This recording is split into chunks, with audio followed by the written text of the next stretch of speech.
Bonjour à tous. En forme? Oui. Ça va.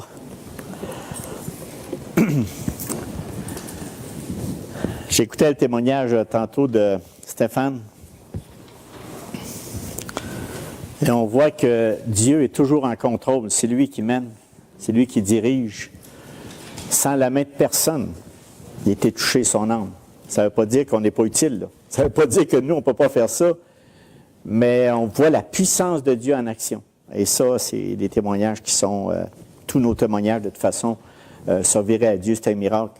Et c'est déjà... tous les témoignages, il n'y en a pas un plus important que l'autre.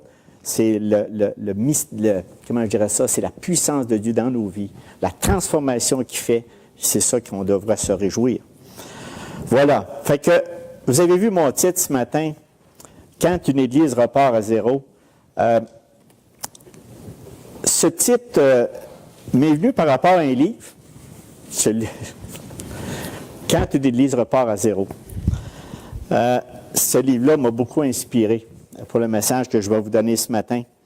Un autre point qui m'a inspiré pour ce message, c'est la prédication de M. Peach, quand il est venu ici avec les jeunes de Bethel, le 14-15 mai.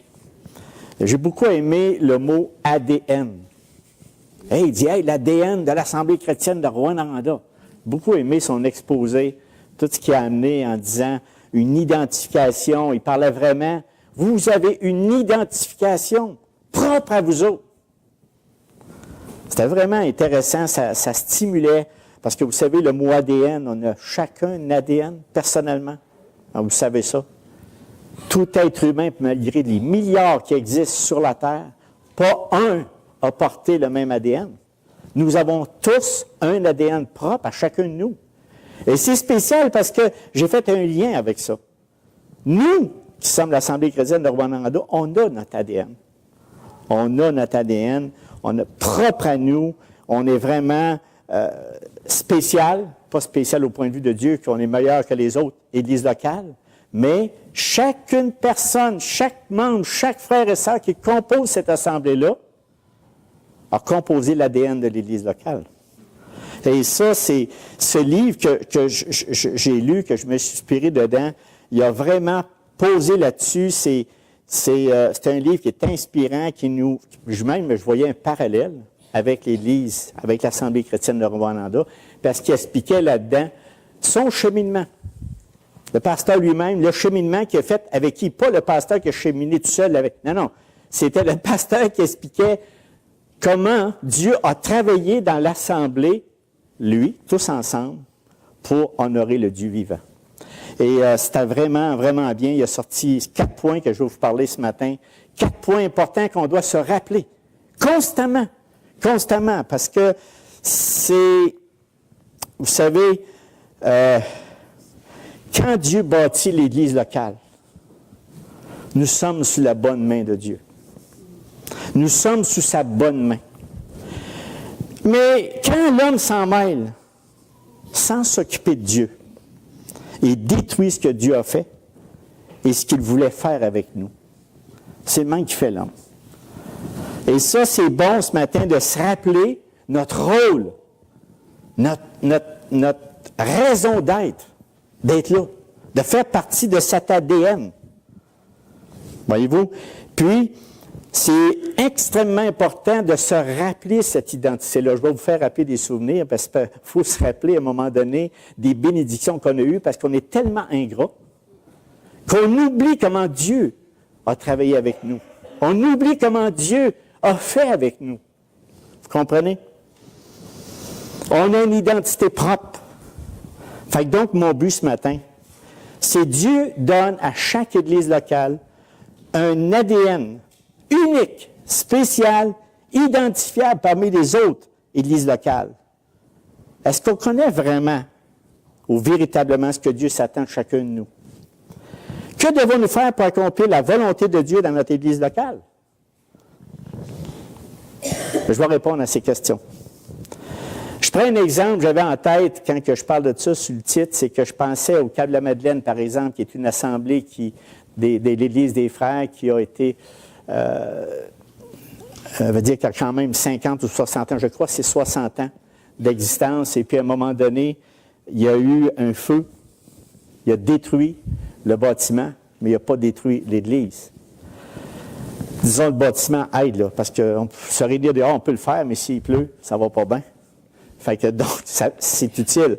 Mais on voit, mais non seulement que le feu a attaqué cette Église locale, mais en plus, il y avait une discorde.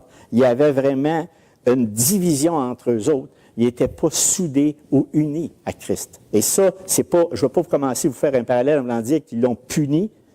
Le feu est rentré dedans, on ne commence pas à coller ça, c'est juste dire que tout s'est terminé là. Ça a juste donné l'occasion, dans la puissance de Dieu, à une réalité de dire qu'est-ce qui se passe? Qu'est-ce qu'on fait? Comprenez? Mais je ne vais pas m'étendre là-dessus. Je veux vous parler de notre histoire. Notre histoire que nous, on a. On a une histoire. Voyez-vous? Je vais commencer par la parole de Dieu, celle que j'ai dit à Actes 2, 46-47. Dieu démarre toujours son Église locale de la même manière. Prenons un exemple, vous allez dire, c'est fort, nous autres, c'est pas à ce point-là, mais prenons Pierre. Lorsque le jour de la Pentecôte, Pierre, après qu'ils ont reçu le Saint-Esprit, il a fait un discours. Et ce discours-là, il y a eu beaucoup de monde qui ont été touchés par cette parole. Et là, ils ont dit, les personnes qui l'écoutaient, « Hommes frères, que ferons-nous? » Il a dit, « Repentez-vous et que chacun de vous soit baptisé au nom de Jésus-Christ pour le pardon de vos péchés et vous recevrez le don du Saint-Esprit. Car la promesse est pour vous, pour vos enfants et pour tous ceux qui sont au loin, en aussi grand nombre que le Seigneur notre Dieu les appellera. » Et ce jour-là, le nombre des disciples augmenta d'environ 3000. Puissant, hein? Mais regardez bien au verset 46 et 47. Qu'est-ce qu'ils ont fait après ça? Ils ont parti chacun chez eux, dans les maisons, rien à faire. Ah, on a reçu le Seigneur, on a dit, hey, c'est ça, il s'est repenti le péché, baptisé au nom de Jésus. Dans Actes 2, 46, 47, il était chaque jour, tous ensemble, assidus au temple. Ils rompaient le pain dans les maisons et prenaient leur nourriture avec joie et simplicité de cœur, louant Dieu et trouvant grâce auprès de tout le peuple. Et le Seigneur ajoutait chaque jour à l'Église ceux qui étaient sauvés. Cette parole-là est-tu révolue? Non, elle est plus que de l'heure que jamais. Elle est toujours. Il n'y a peut-être pas 3000 d'un coup, là. Mais à chaque jour, comme on a entendu le témoignage de Stéphane, à chaque jour, nous, on ne s'en aperçoit pas, là. Nous, on ne le voit pas, ça, de nos yeux. Mais à chaque jour, Dieu touche des cœurs. On ne le sait pas, nous. Nous, on est une havre de paix. On est un endroit pour affermir, pas parce qu'on est bons nous autres, là, mais Dieu, il veut qu'on se réunisse, ses enfants, dans un endroit pour qu'on s'affermisse dans sa parole. Il le dit, Stéphane. La foi vient de ce qu'on entend. Et la parole de Dieu produit quelque chose dans nos cœurs. Et là, verset 31, 9, 31, il dit, « L'Église était en paix dans toute la Judée, la Galilée, la Samarie, s'édifiant et marchant dans la crainte du Seigneur, et elle s'accroissait dans l'assistance du Saint-Esprit. » Bien, nous, on devrait avoir la même recette qu'eux autres. Ça devrait être là, présent. Vous voyez où je veux en venir? Première des choses qu'on doit réaliser. Dieu est le fondateur de notre Église locale. Vous croyez ça? Moi, j'y crois de toutes pièces et je vais vous le démontrer de toutes pièces. Et le titre ou le mot que j'ai marqué, tout vient de Dieu. C'est une réalité, nous, qu'on doit mettre là. Tout vient de Dieu. Des fois, on s'enorgueillit par des situations ou des choses. Hey, moi, j'ai fait ci, j'ai fait ça. Mais quand on regarde vraiment ce que Dieu a fait, il en reste plus gros sur notre part. On a une part à faire. On a toujours une part à faire, mais il en reste pas gros. Dieu est le fondateur de notre Église locale. Jean 15, 16 dit ceci. « Ce n'est pas vous qui m'avez choisi, mais c'est moi qui vous ai choisi. » Stéphane, il l'a choisi. Nous autres, il nous a choisis. Tous et chacun à une place. « Et je vous ai établi afin que vous ayez et que vous portiez du fruit et que votre fruit demeure. » Mais pour ça, il faut Il faut qu'on s'encourage les uns les autres. Il faut qu'on soit soudés les uns les autres. Et il faut qu'on croie à l'Église locale. Si on ne croit pas à l'Église locale, il y a quelque chose qui nous manque. Et c'est mon but. Mon but, là, c'est de vous fortifier à croire vraiment que l'Église locale, elle est là, elle est fondée par Dieu. J'ai appelé Louis cette semaine pour savoir un petit peu les détails, parce que je voulais coller quelques morceaux aussi là-dedans. C'est que il y a une histoire qui commence, par exemple, en l'an 2002, l'hiver 2002, Nicole, la mère de Louise, trouvait qu'il y avait un besoin. Il y avait des personnes plusieurs croyants qui n'avaient pas de place pour se réunir. Et puis là, à un moment donné, il a appelé Gaston Jolin, que vous connaissez, la majeure partie de vous connaissez Gaston, et qui voulait se réunir, parce qu'il y avait des personnes qui avaient besoin d'entendre la parole. Donc, M. Jolin a vraiment accédé à cette parole-là en 2002. Et au début de janvier-février 2003, ils se sont réunis à la Maison de la Famille. C'est une ancienne école près du parc botanique. Il était environ une dizaine qui se réunissaient à chaque semaine. Et on sait que la famille d'Église, c'est l'Église des Frères chrétiens du Québec, mais c'est juste pour vous dire que Dieu travaillait à ce niveau-là. Tout comme ça, il a inspiré la mère de Louise, Nicole Lausier, à appeler Gaston puis faire. Et après ça, nous, dans un autre groupe qu'on était, dans l'année 2000, on n'avait plus de local, on n'avait plus des locales, il faut louer, mais des fois, on n'a plus. Et on n'avait plus de local, et donc Gaston Crépeau, pas le même Gaston, là, c'est un autre, Gaston Crépeau, c'est un membre qui était avec nous autres. Il y avait un bon rapport avec l'Église anglicane ici. Et il a demandé pour pouvoir louer les locaux. Donc, ça allait tout bien, et ce fut le début vraiment de nouvelle utilisation, parce que cette église-là, en partant, je peux vous dire une chose, j'avais une convoitise. Une petite convoitise, mais pour moi, mais Dieu nous donne, mais il nous a mis là. On n'a rien là-dedans. Ce que je veux vous expliquer, je ne veux pas louer l'homme ce matin. Je veux vous parler de la fonction de Dieu dans nos vies. Comment il fonctionne autour de tout ça? Comment on doit y rendre gloire pour ce qu'on est, ce qu'on fait? C'est incroyable comment on doit y rendre gloire. Et là, moi, je regarde, parce que je vais vous parler de cette petite histoire-là pour vous dire tout simplement comment je regardais, je déroulais ça cette semaine, tout ce que Dieu avait fait pour nous, pour cette église locale-là, il y a un ADN que Dieu a mis de toutes pièces. Et puis là, on a regardé ça, puis on a dit, un jour peut-être, que ce bâtiment-là va servir pour la gloire de l'Éternel. Faisons attention. L'Église anglicane, c'était des gens qui étaient là. Je ne veux pas mépriser personne. Mais d'année en année, il se réduisait. Il y était plus que 4-5 personnes de vieillissants. Il n'y avait plus grand personne là. Puis là, dans ce temps-là, on était très heureux qu'ils nous ouvrent la porte. Mais en même temps, on gardait un espoir qu'un jour, ce bâtiment va servir pour l'évangélisation. Et écoutez, c'est des choses qu'on a dans notre cœur, mais après 6 ans, tu dis, ça va-tu arriver? Tu sais, tu as beau avoir de la foi, mais tu dis peut-être pas. Jusqu'à un jour, à un moment donné, en juin 2006, je me souviens, comme si c'était hier, je vois apparaître Mme Lawton en arrière. Et puis là, elle me fait signe pour venir, faut que je vienne la voir. Puis là, j'ai dit, non, je regarde Gaston Crépeau, j'ai dit, non, vas-y, toi, tu es anglophone. Moi, je ne suis pas anglophone. Va parler à cette madame-là. Moi, on ne se comprendra pas longtemps. Et fait que non. Elle m'a dit, je ne veux pas parler à lui, c'est à toi que je veux parler. Fait que là, on y va avec mon anglais, hein, pas tout. Et là, c'est là, en arrivant en arrière, elle dit, écoute, êtes-vous intéressé à acheter cet immeuble? Ben là, c'est des... Là, les oreilles avaient peut-être de la misère à entendre. Tu sais, tu dis, tu ne peux pas forcer les choses. Hey, moi, je vais acheter ton bâtiment. Mais il y en a des histoires d'églises locales dans le Québec, que finalement, c'est des choses qui sont arrivées. La Bible parle, ça en est. Il y a plusieurs églises locales qui ont démarré comme ça, tout bonnement, que Dieu a décidé de mettre la main dessus. Qui a dit à cette femme-là, Mme Lawton, elle avait en passant un mépris pour ça. Elle ne voulait pas voir d'autres.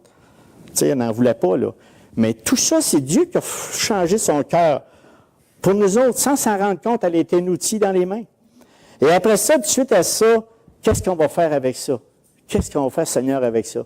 Et là, à un moment donné, il y a un homme qui est venu se présenter à notre assemblée et à une réunion, parce qu'on se réunissait encore ici, puis il a dit, viens à la maison de la petite famille. Va là-bas, on m'a invité, moi. Tu sais, oh, j'ai dit, bon, ben là, Dieu veut qu'on fasse d'autres choses. Tu sais, quand on se plie sous Dieu, Dieu veut qu'on fasse d'autres choses. Donc, effectivement, réponds à ça, et j'ai arrivé avec la maison de la petite famille. Ils étaient réunis le samedi soir que vous vous réunissiez. Et puis, là, il était à peu près ça, une dizaine de personnes, et ça n'a pas pris 3 mois à coller, là. Ça a pris le même soir. M. Jolin me dit, qu'est-ce que vous faites ici? Dans le fond, ben, pas de même, là, pas comme je l'ai dit. Qu'est-ce que me vaut l'honneur, hein? Vous savez comment, M. Jolin? Bon, OK, ben moi, je suis venu vous voir pour une simple raison. C'est parce que l'Église, l'Église anglicane est disponible. Hey, il dit, ça fait longtemps qu'on prie pour ça. Ça fait longtemps qu'on prie pour ça, nous autres. Donc, il y a quelque chose que Dieu a préparé dans tout ça. Puis là, à un moment donné, j'ai dit, moi, là, j'ai pas grand-chose, j'ai juste les clés. Enfin, il dit, si vous êtes intéressés, on va travailler ensemble, on va, avec l'aide de Dieu, on va s'unir ensemble pour pouvoir faire le témoignage. Aussi simple que ça. Et après ça, là, on était 4 mois suite à ça, quand il était d'accord pour pouvoir faire les deux. On faisait les deux, toujours avec la foi, Gaétane et moi, on était avec vous autres, après ça, on était avec les autres, dans le but que finalement, on puisse faire un. Parce que tu ne peux pas prendre 2 groupes comme ça puis mettre ça ensemble. Ça peut faire des frictions. Mais Dieu a tout collé ça ensemble tranquillement. Au fur et à mesure, ça avançait. Puis durant ce temps-là, en 2006, Dieu préparait le cœur de Tony là-bas. OK? Nous autres, on ne savait pas ça, là. On ne savait rien de ça. Mais c'est pour dire comment Dieu travaille. Dieu travaille dans ces éléments-là parce qu'il orchestrait tout. Et tout simplement, c'est ici qui on est, ici quel don qu'on a. Et puis là, moi, mais là, je vous dis ça, je me dévance un petit peu parce qu'en mars 2006, j'étais en automne 2006, en mars 2007 plutôt, en mars 2007, Guy Bourassa, Jean Lépine, ils sont venus présenter pour dire qu'il y avait justement un pasteur, parce que M. Jolin cherchait justement un pasteur pour venir ici pour l'Assemblée de Rouyn-Noranda. On travaillait ensemble. Mais encore là, on ne savait pas qui, on ne savait pas quoi. Je ne rentrais pas trop dans les détails, mais c'est juste pour dire que Dieu orchestre l'ADN de l'Assemblée chrétienne de Rouyn-Noranda. Et là, à un moment donné, il est venu nous présenter qu'il y avait un monsieur, une dame, Nathalie et Tony, qui étaient prêts avec leur famille à venir à Rouyn-Noranda pour, de Shawinigan, venir ici pour œuvrer. Vous êtes arrivé en juin 2007. Et vous savez, c'est tellement incroyable de regarder ça, c'est parce que nous, de nos forces, on aurait pu forcer les choses. On aurait pu dire, on veut ci, on veut ça. Mais je vais vous dire, moi, quand je regarde l'histoire, on s'est tout collé ensemble. Dieu a formé notre ADN, OK, de toutes parts, de différentes places. Puis là, on se retrouve ensemble. Des fois, on ne choisit pas, là. Hein? C'est Dieu qui choisit. Tu sais, des fois, on peut se taper ses nerfs, c'est vrai. Mais en même temps, tout ce que je peux vous dire, c'est qu'on a une ADN qui part dans quelque part. Puis il orchestrait ça partout. Et là, pour finir le plat, moi, en septembre, en octobre 2006, l'archevêque, il disait 225 000 pour l'immeuble. À 225 000, je dis, monsieur l'archevêque, il dit, on va continuer à louer. Parce qu'on n'avait pas les moyens de payer ça. Fait que, tout simplement. Et pour vous dire qu'en octobre 2007, il a envoyé une lettre, puis il a dit, dernière offre, il n'a pas fait d'offre, mais lui, il en a fait une. Il dit, une offre, il dit, c'est à prendre, si vous ne le prenez pas, oubliez ça, 75 000. Fait que, s'il n'y a pas de miracle là-dedans, mes frères et sœurs, là, oubliez ça, il y en a. C'est là qu'on voit la puissance de Dieu. Moi, j'ai là, puis des fois, je fascine à ça, j'ai dit, waouh, que tu es grand. Dieu, tu es grand. Pour arriver à partir de 225 000, j'ai dit, ça prend une opération divine. C'est absolument, sans ça, tu ne peux pas, puis il me l'avait fait comprendre que nous, c'est à nous autres, puis que vous ne l'aurez pas comme ça. Mais il dit, je te fais 75 000, mais je pars avec les bancs. OK? Fait qu'il est parti avec les bancs. Ça va. On les a laissés, ils en ont laissé 2. Ceux qui restent, c'est parce qu'il n'a pas été capable de les embarquer dans la vanne. Il a voulu toutes les amener, mais il n'a pas été capable. Il y a la cloche aussi. Cette cloche, je ne l'ai pas vue, c'est ça. Donc, nous, en la réalité, cet ADN-là a démarré. Et là, Tony est arrivé en juin 2007. Et là, on était tous fébriles, tous ensemble. Et je pense que tous les cœurs étaient tous ensemble. On était contents. Enfin, on a un immeuble où on peut se réunir. Enfin, on a un immeuble pour pouvoir parler de Dieu, se réunir, se fortifier ensemble, de vraiment regarder à lui. C'est des belles histoires, mes frères. C'est pas de louer des hommes, c'est pas ça. C'est de voir la main de Dieu. La main de Dieu sur l'Église locale qui est si important. C'est important, l'Église locale. Et ce 16 septembre 2007, notre première réunion le dimanche, parce que là, en étant presque propriétaire du bâtiment, bien là, on pouvait faire ce qu'on voulait. Fait que là, eux autres, ils prenaient le dimanche. Maintenant, on pouvait se réunir le dimanche. Et vraiment, là, ça a été étonné. On était à peu près 20, 25. Et la première journée, première réunion, le dimanche, on était 51. Ça, j'ai ça dans mes notes. On était 51 personnes. Et là, on était très reconnaissants envers notre grand Dieu. Et là, on a vu que sa main était là, puis sa bonne main est toujours là. Je ne dis pas ce message-là ce matin pour être défaitiste. Je veux juste, quand vous allez partir d'ici, je veux que vous soyez encouragés par la bonne main de Dieu qui est avec nous. Comprenez? Dieu a comblé au-delà de nos attentes et nous savons que c'est juste par lui qu'on peut vivre ce qu'on vit, sans problème. Donc, et quelqu'un nous demandait, j'ai une petite réflexion que j'ai retenue parce que la première chose qu'on a faite quand tu pars de famille d'église comme ça, qui? Comment qu'on va s'appeler? Qui on va être? J'ai répondu, puis Tony était d'accord avec moi, nous sommes des disciples de Jésus-Christ. On ne voulait vraiment pas faire une division par des noms de congrégation. Pas parce que les familles d'église, c'est pas important. C'est une identification, c'est correct. C'est ça qui nous identifie, voir si on est une secte ou pas une secte. On a besoin de savoir, c'est comme ça marche. Mais en réalité, nous sommes des disciples de Jésus-Christ. Et ça, c'est toujours ça. On n'a pas envie de faire aucune promotion pour une famille d'église, malgré qu'on fait affaire avec des familles d'église pour qu'on puisse grandir, mais notre ADN est des disciples de Jésus-Christ. Êtes-vous d'accord? Oui. Non? Oui. On est tous des disciples de Jésus-Christ. Donc, on est une église qui donne le goût de croire. C'est ça qui est marqué sur notre bulletin, qui donne le goût de croire, qui a un accueil chaleureux et plein d'amour les uns envers les autres. Écoutez, gardons cet ADN. Gardons cet ADN. Malgré nos frustrations, malgré les choses qui se passent, des fois, on n'est pas toujours un cadeau. Vous savez, cette église locale n'est pas l'assemblée de Gérard, n'est pas l'assemblée de Tony. Ça n'appartient pas à ni un ni l'autre, ni personne d'autre dans l'église. C'est l'église du Dieu vivant. C'est l'église locale du Dieu vivant. Ça appartient uniquement à Dieu et ne l'oublions jamais. Même si je pars, même si Tony puis moi on part, gardez dans l'esprit que c'est Dieu qui a tout fait. Il a tout fait. On n'a aucun mérite. D'accord avec ça? Ça vient de Dieu.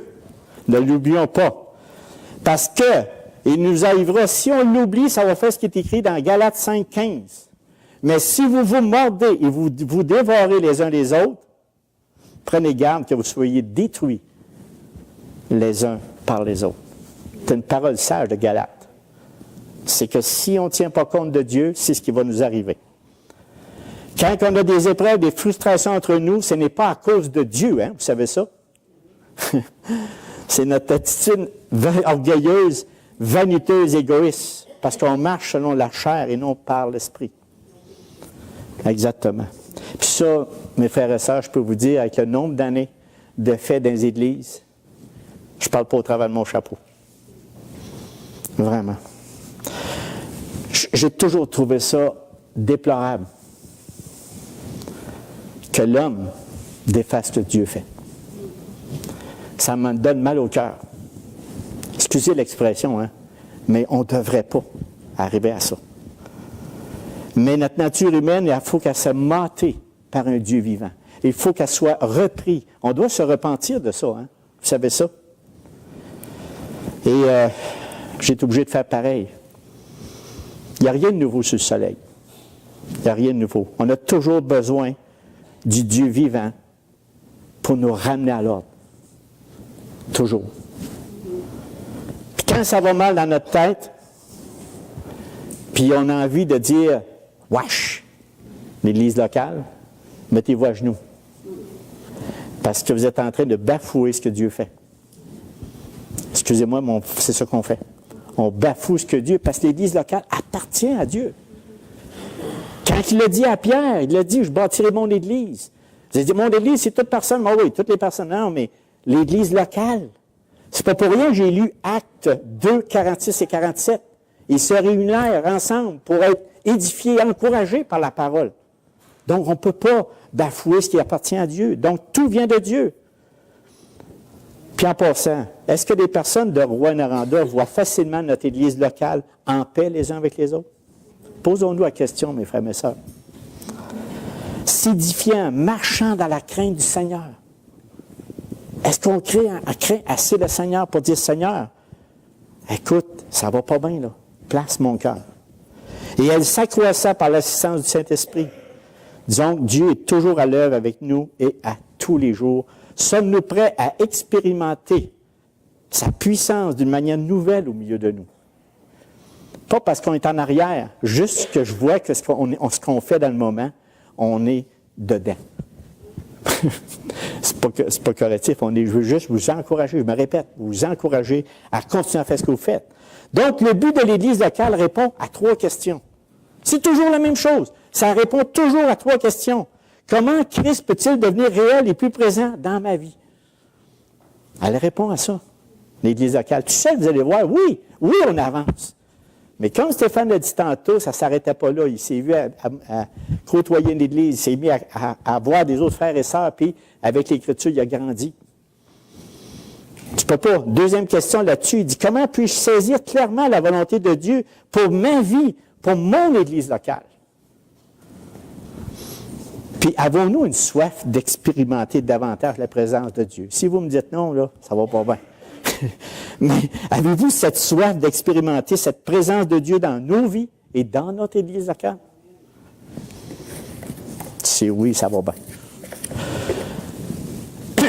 Par l'Église locale, dirigée par Dieu, non seulement nous pouvons affirmer notre marche personnelle avec le Seigneur, mais nous parvenons à une meilleure compréhension sur la manière dont Dieu exécute sa volonté dans le monde.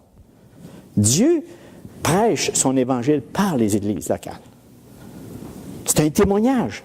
Ce bâtiment-là a de la valeur par ceux qui sont dedans. À part de ça, tu peux faire n'importe quoi avec. Mais tout le monde sait qu'à Rouyn-Noranda, la petite église anglicane. Ils savent qu'il y a des gens là. Ils savent. Maintenant, on va parler pour le reste du temps qu'il nous reste 4 actions que nous devons faire pour que nous fassions cette volonté-là dans notre Église locale, qui, à mon avis, est très important. 4 actions. S'il manque du temps, je le mettrai dans l'autre message, mais je vais vous donner les 4. Je vais voir tantôt. La première, Dieu travaille avec l'Église locale qui veut connaître sa volonté. Très important. Dieu travaille avec l'Église locale qui veut connaître sa volonté. Il ne travaille pas avec ceux qui ne veulent pas. Ça existe. Ça existe des églises. Mais Dieu n'est pas là. Excusez-moi, il n'est pas là. Même s'il s'appelle l'Église. Et pour ça, c'est que Dieu nous accorde la grâce de nous tenir devant lui. En fait, le point que je vous ai amené, c'est de se tenir devant lui.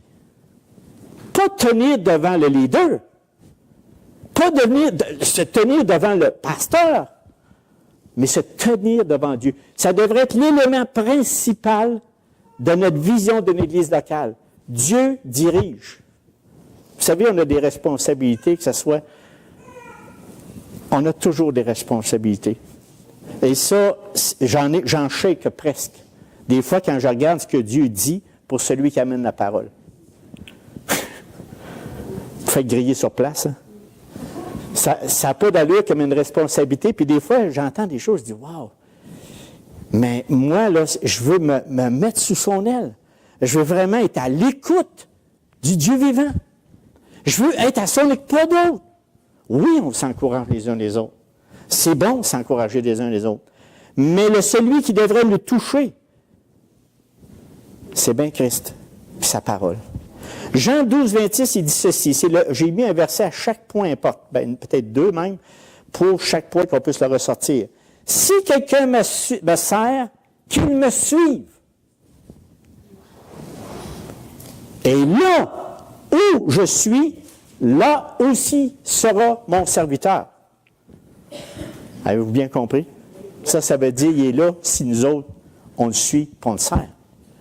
Si on ne le suit pas et on ne le sert pas, il n'est pas là. C'est clair. Donc, le principe ici, qui est extrêmement important, si nous sommes de réels serviteurs de Dieu qui le sert et qui suit ce qu'il dit, Dieu sera avec nous. On a besoin, mes frères et sœurs, d'écouter la voix du Seigneur, de chercher sa face, de nous tenir devant lui, individuellement et aussi en tant qu'Église. Ce n'est pas qu'une affaire d'une personne. C'est une affaire d'Église, c'est une affaire de frères et sœurs ensemble. C'est incroyable. Pour le suivre et discerner sa direction, nous devons apprendre à le connaître. Si on n'apprend pas à connaître Jésus, nous ne pouvons pas être utiles pour Dieu. On doit apprendre qui est Jésus et la place, à mon avis, pour apprendre davantage. On apprend chez nous, mais c'est dans l'Église locale. Parce que Jean 17, 3 dit ceci, « Or, la vie éternelle, c'est qu'ils te connaissent, toi, le seul vrai Dieu et celui que tu as envoyé, Jésus-Christ. » Il est une personne réelle. C'est une personne vivante. Ce n'est pas qu'un outil de passage de quoi qu'on prend en passant. Il est vivant. C'est une personne qui est là. On peut y faire confiance. On peut remettre nos vies entre ses mains.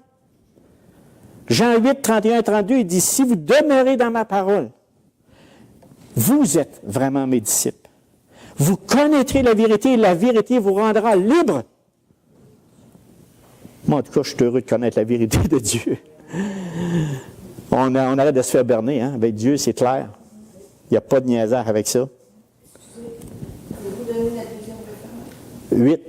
Jean 8, 31, 32. Quand que les disciples étaient pris sur la mer dans une tempête, j'aurais aimé ça, il lui a demandé comment est-ce qu'il se sent sa mère quand il y avait la tempête. Mais là, je n'étais pas là, mais j'aurais aimé ça, je lui ai demandé. Je suis certain qu'il avait peur.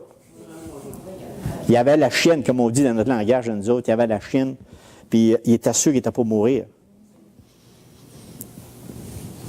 Mais Jésus, il l'a réveillé, lui, il a calmé la tempête. Quelle puissance de Dieu. C'est sa parole fait ça. Sa parole fait ça. Vraiment. C'est dans lui faisant pleinement confiance, totalement confiance. Croire vraiment que Dieu prend soin de nous. Quel réconfort. Quelle joie. Et qu'il est avec ceux qui écoutent sa parole. Et qu'il les met en pratique. Et qu'il la met en pratique. C'est pas tout d'écouter la parole. Mais il faut la mettre en pratique en tant que d'Église.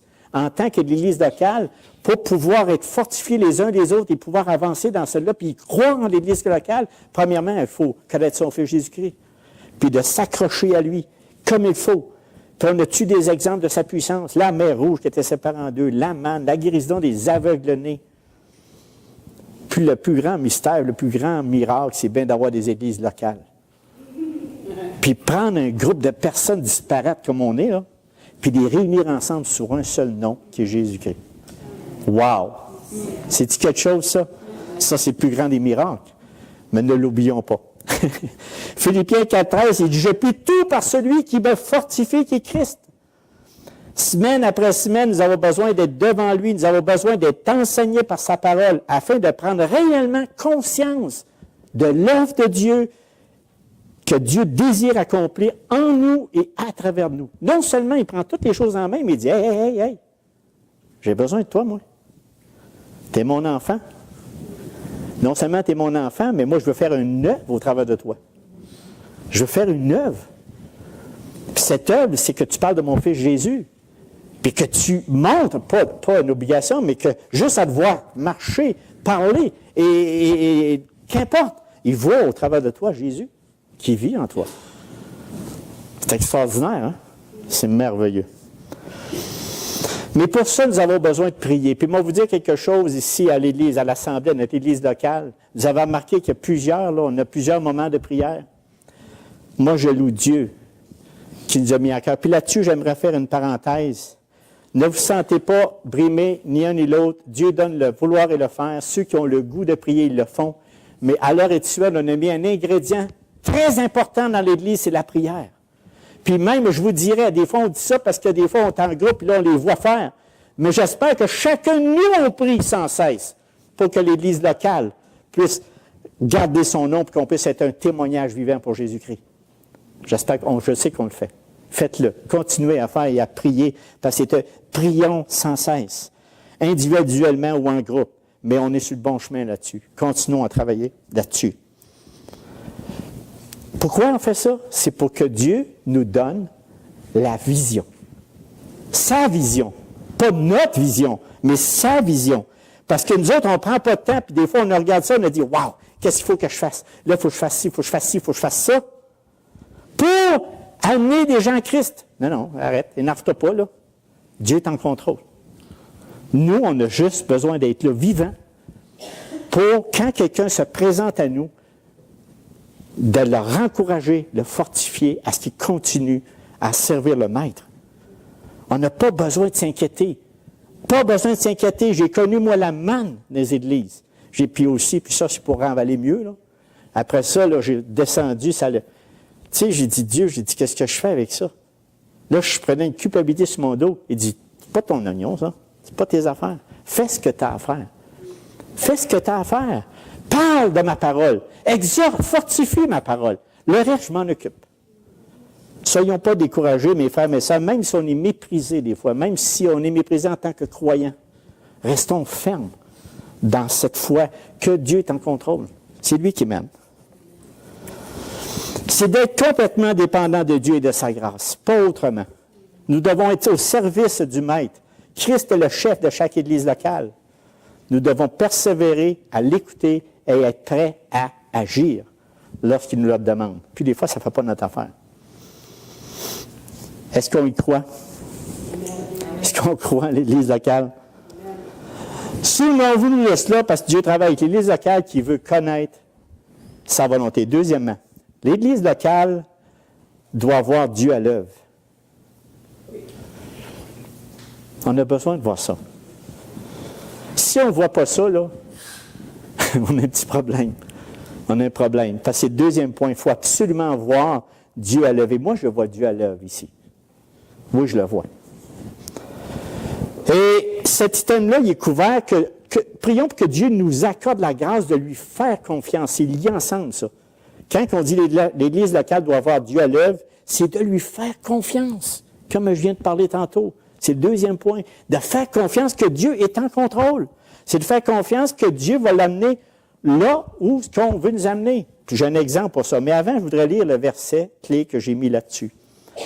Philippiens 2, 12, 13. Il dit, mes chers amis, vous avez toujours été obéissants. Faites donc fructifier votre salut dans un esprit de respect et d'humilité.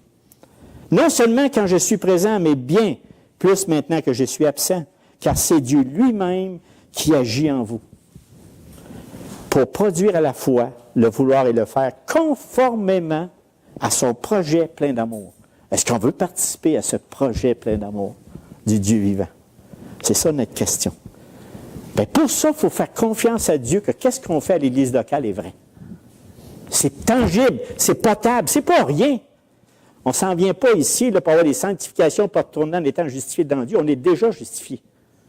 On vient ici pour se faire encourager, pour dire, Seigneur, ta parole me réchauffe le cœur. Ta parole me donne du goût à te suivre, puis à être ton serviteur. On prend un autre exemple ici, que, par exemple, de quelque chose qu'on a fait confiance. C'est bien l'Assemblée de Notre-Dame du Nord. On se retrouvait avec une bâtisse à un moment donné. Et là, on a dit, bon, qu'est-ce qu'on fait avec ça? Fait qu'en mars 2010, on part une bâtisse, puis on a dit, on n'était pas bien avec ça, là. Puis on s'en allait, bon, on allait le soir, on allait le samedi. C'est samedi soir ou dimanche soir, je pense que c'est dimanche soir là-bas. De toute façon, on s'en allait, puis souvent, on est arrivé, puis on a dit, Seigneur, qu'est-ce que je vais faire avec ça? C'est-tu un malheur qui nous est arrivé? C'est-tu quelque chose? Mais là, la main de Dieu était toujours là. Toujours là. Puis à un moment donné, Paul Dieu a coché Paul et Pédie, puis ils ont eu le désir de venir servir à Notre-Dame du Nord. Tu aurais voulu faire ça encore, c'était une autre affaire, ce qui est arrivé, toute pièce du Dieu vivant. Nous, ça vient d'où ça? Ça vient de notre Église locale. Tu sais, quand on parle du Dieu, je veux juste vous faire réaliser comment on est bénis. En étant soudés ensemble les uns avec les autres. Et ça, cette Église-là a démarré sous la puissance de Dieu. Puis je regarde ce que Dieu fait avec Paul et tout son groupe. Merveilleux.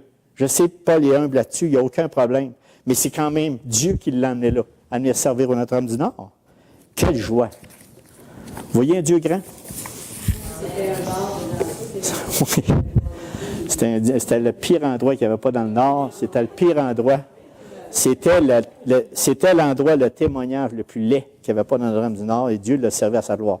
Fait que fantastique et merveilleux. Tout va bien. Oui, merci Seigneur là-dessus.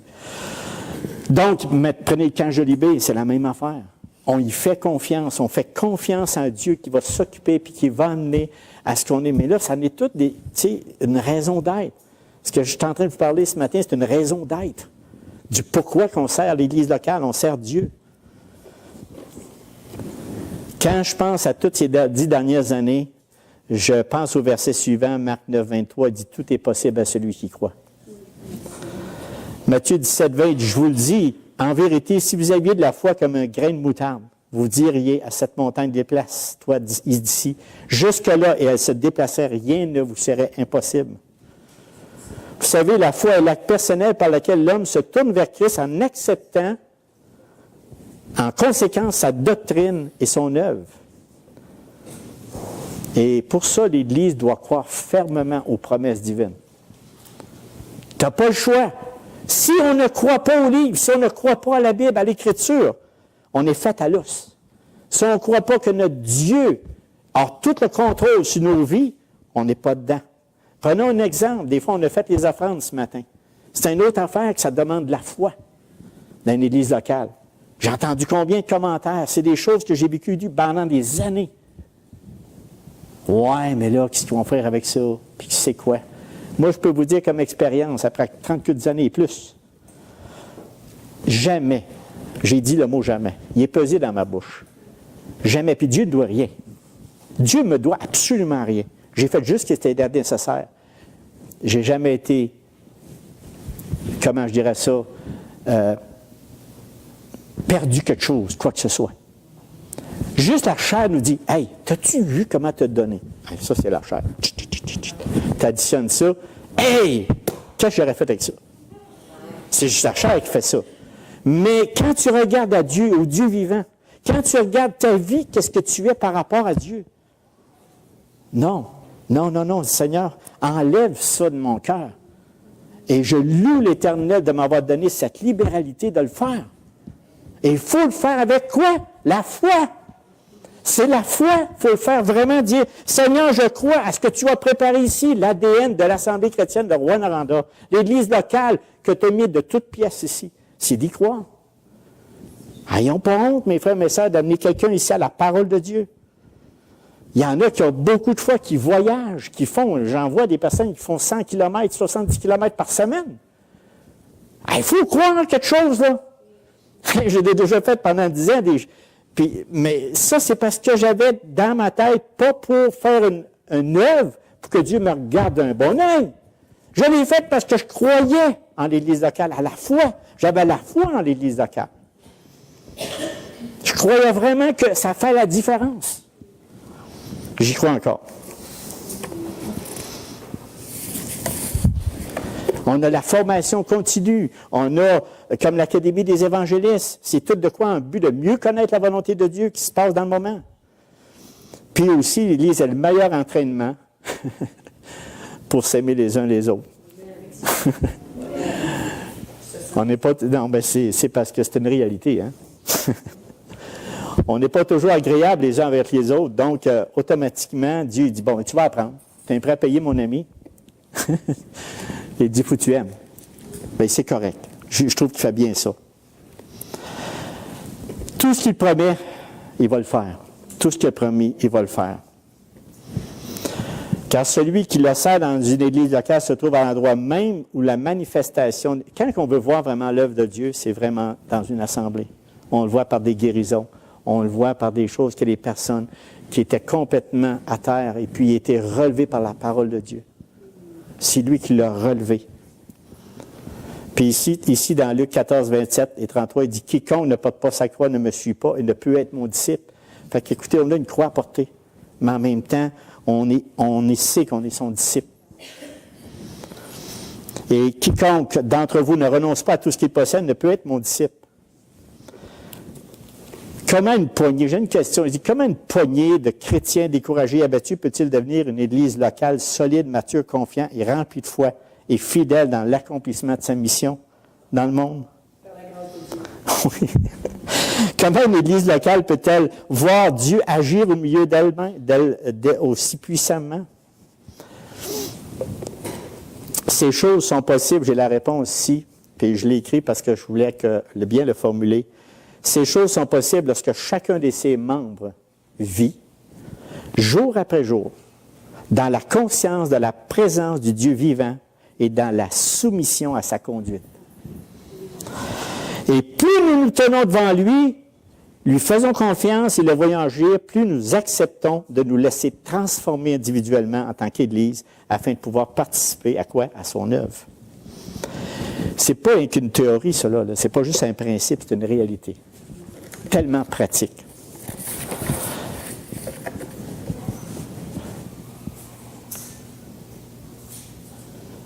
Bon.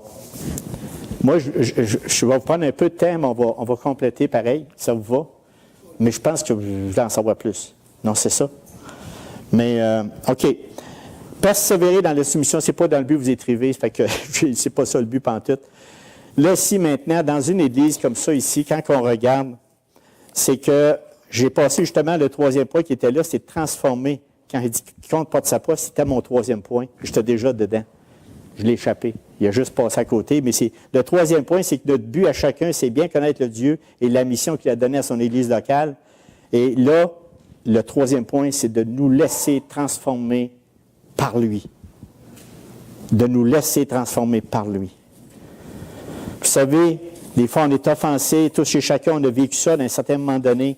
Mais on se remet à Dieu. Puis, il va vous donner un cœur en paix.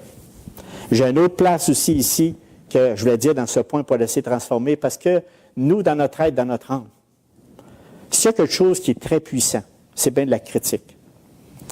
Dans une église, on en a, on n'est pas à part. Mais il y a une différence entre le monde et nous autres. C'est que nous, on peut en faire une critique, mais elle est balancée par l'Esprit de Dieu. Elle est ajustée par la parole de Dieu. On a le droit, là. On peut dire, hey, y a-t-il quelque chose qui ne va pas bien? Il fait chaud. C'est une réalité, il fait chaud. Tu sais, il faut faire quelque chose. Non, c'est pas une critique. Il y a des critiques négatives. Il n'y a pas d'amour. Ah, ça, c'est un petit peu plus rough.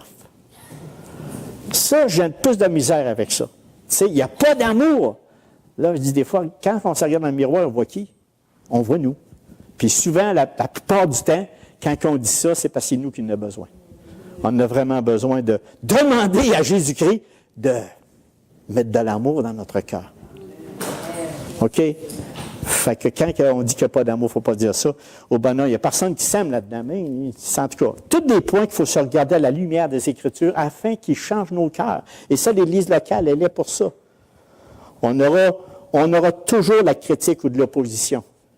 Il y aura toujours quelqu'un à l'extérieur qui disait, gagne la gang de fous qui se réunit à l'Assemblée chrétienne de Rwanda. Fais-les un peu, là. Ah oui, moi j'aime bien te fêler parce qu'il nous donne beaucoup de persévérance et beaucoup de choses. Mais ça, c'est notre être charnel qui est porté à faire ça. C'est l'esprit de ce monde qui est porté à faire de l'opposition. On aura toujours de l'opposition. Mais si on reste ferme dans les 3 points pour se laisser transformer par Christ, il n'y a rien qui va briser cette Église locale. Personne ne va pouvoir anéantir cette Église locale. Pourquoi? Parce qu'elle est sous l'aile de Dieu. Elle est sous sa main. Si on comprend bien le plan divin et la mission que Dieu nous a donnée à faire, nous allons tout faire pour remettre nos problèmes dans quoi? Dans les mains de Dieu. On doit être différent de ce monde qui nous entoure. On doit porter un témoignage parce que le monde nous observe.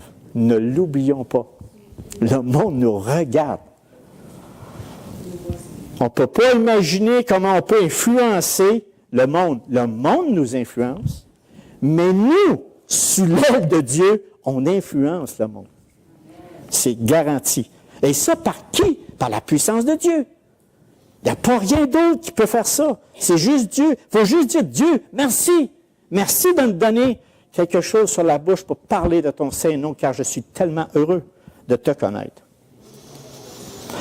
Quatrième point, et je vais terminer avec ça, le rôle d'une Église qui appartient à Jésus-Christ, le quatrième point, c'est de lui obéir. De lui obéir. Apocalypse 2,10, il dit, sois fidèle jusqu'à la mort, je te donnerai la couronne de vie.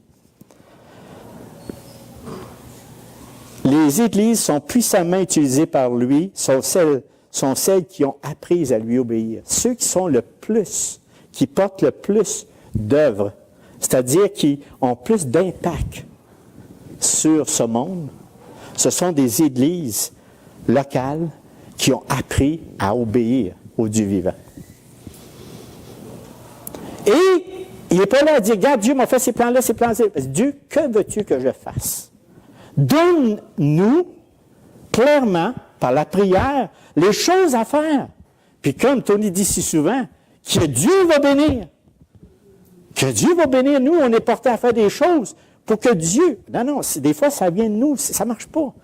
Nous, souvent, des fois, Tony et moi, souvent, on va regarder, puis même ceux qui travaillent, nous autres, Vincent et tout, ceux qui travaillent, on regarde, on dit, Dieu, donne-nous l'élément, donne-nous l'aspect pour qu'on puisse être utile. C'est-à-dire, dans le sens utile, dans tes mains, être des serviteurs utiles, pas inutiles. Mais tout d'abord, comme je dis ce matin, le message qu'on parle de ce matin, c'est vraiment qu'on puisse, comment je dirais ça, avoir une confiance totale que l'Église locale, on a une utilité dans les mains de Dieu et que c'est lui, finalement, qui l'a fait, pas nous, c'est lui. Nous pouvons dire avec précision l'état de santé d'une Église locale par la vie de ses membres qui la composent. Quand les membres sont obéissants à la parole de Dieu et qu'ils regardent constamment son Fils, qu'est-ce qui va arriver? Il va avoir des fruits. C'est définitivement, il va avoir des fruits. Avant que vous soyez découragés, je vais compléter et terminer. Rappelons-nous les bénédictions de Dieu. Rappelons-nous le premier amour avec Christ. Rappelons-nous notre première Église locale avec le bâtiment. Nous étions tout feu, tout flamme, mais nous le sommes encore. Un matin, mon but, c'était mon objectif, c'était juste d'allumer le feu. Il avait fait son premier amour dans le 2,10, c'est pas ça. Après 2,10, ouais, pour... mais vous comprenez, ce que je veux dire là-dedans, c'est que rappelons-nous de ça. Quand ça va mal ou quand on ne sent pas, quand on dit, bon, on a un dédain ou on dit, à quoi ça sert une église locale? Là, je suis en conclusion. À quoi ça sert? Qu'est-ce que je peux faire? Nous sommes une église qui a reparti à zéro. C'est ça mon titre du message que j'avais matin. Nous sommes une église qui a reparti à zéro. Dieu a pris des personnes ici et là, les a ramenées dans un endroit, on fait cet ADN-là. Maintenant, cet ADN-là, conservons-la. Mettons notre confiance en Dieu. On doit se tenir devant lui. Nous lui avons fait, faisons-nous confiance. Laissons-nous transformer par lui et obéissons toujours à sa loi. Amen. Fait que ça va faire ce que j'ai dit dans Actes 2, 46 et 47. Ils étaient chaque jour tous ensemble, assidus au temple. Ils rompaient le pain dans la maison. Ils prenaient leur nourriture avec joie et simplicité de cœur, louant Dieu et trouvant grâce auprès de tout le peuple. Et le Seigneur ajoutait chaque jour à l'Église ceux qui étaient sauvés. Voilà, je termine avant de faire une prière. J'avais une annonce à vous faire. Vous avez remarqué dans le... Soyez bénis, mes frères et mes sœurs, par cette parole ce matin. J'espère que vous êtes motivés, encouragés. Est-ce que vous êtes en feu? Oui? OK, c'est bon, c'est correct. C'est ça qu'il faut. Et je termine ça, fait que je saute à l'autre étape. C'est que dans le bulletin, vous avez une annonce que c'est le repos de Tony. Tony doit prendre un mois de repos, le mois de juin. C'était recommandé par le médecin. Donc, je veux dire, prions pour notre frère Tony, prions pour la famille, prions pour eux autres, pour que des fois, on a un épuisement physique, des fois, ça touche tout notre corps. Et moi, j'ai un amour pour Tony. Je pense que vous aussi, vous avez tout un amour pour Tony et pour la famille, y compris son épouse qui est ici, ses enfants. Prions pour lui, on verra ce que Dieu va faire. Faisons confiance à Dieu. Faisons confiance à sa puissance. Personne n'est parfait, mais au travers de ça, j'ai dit à Tony, repose-toi. Prends le temps de te remettre sur pied. Puis là, c'est pas ça qui n'est pas là, mais je veux dire, il va venir des fois, là, je vous dis ça, mais il prend le mois de juin. Fait que ça, c'est l'annonce. Et ne soyez pas inquiets. Priez plutôt. Priez vraiment avec foi que Dieu il donne toute la puissance de l'Éternel. Il prenait pareil, mais on veut lui en donner plus. Puis c'est ça que je voulais dire. L'autre élément, oui, Francis? Je dirais ce matin, mais c'est là pour faire part que, je ne sais pas si vous en avez parlé, M. Germain de l'hôpital. OK, bien merci de nous dire ça. L'hôpital, il est rentré de 10 ans de jour. Oui. Le médecin, il donnait 24 à 48 heures. Je suis allé le voir hier, il est encore là. Fait que, prions pour lui. OK, excellent. OK. Et merci. Réal Germain. OK. Aussi, avant de prier, c'est qu'on a vraiment pris une décision. La fournaise est en train de la changer. Là, c'est vraiment physique, ce que je parle là, mais c'est en train de se faire. Fait que, bon, on va prier là-dessus, mes frères, mes sœurs, je vous aime, et on termine ça avec ça. Seigneur notre Dieu, on se remet devant toi, on s'approche de ta croix. On est absolument reconnaissant de ce que tu fais dans nos vies. Merci, Seigneur, pour ta bonté, ta grandeur, ta miséricorde. Constamment ton amour envers nous par ton Fils Jésus-Christ. Seigneur, aide-nous davantage à mieux te connaître. Aide-nous vraiment à approfondir cette parole qui est très vivante. Ça nous donne la foi. Merci beaucoup, Seigneur, pour la vie abondante que tu nous donnes. Ce matin, on a une pensée pour Réal Germain, suite à notre frère Francis qui nous met au courant là-dessus. Sois avec lui, c'est un homme qui croit en toi. C'est un homme qui sait où il s'en va. Il sait vraiment, Seigneur, qui t'appartient. Fait que, sois avec lui. Donne-lui de l'espérance, de la force à passer au travers de cette épreuve. Mais Seigneur, on te le remet entre tes mains. On sait que tu vas avoir des bons soins pour lui. Merci pour toutes les choses que tu nous donnes, puis on te remet tout entre tes mains au nom de ton Saint puissant Fils Jésus. Amen. Amen. Merci Gérard. Bonne semaine tout le monde. N'oubliez pas le dîner GBU en bas, c'est 10 $ par personne. Que Dieu vous bénisse, payez une excellente semaine.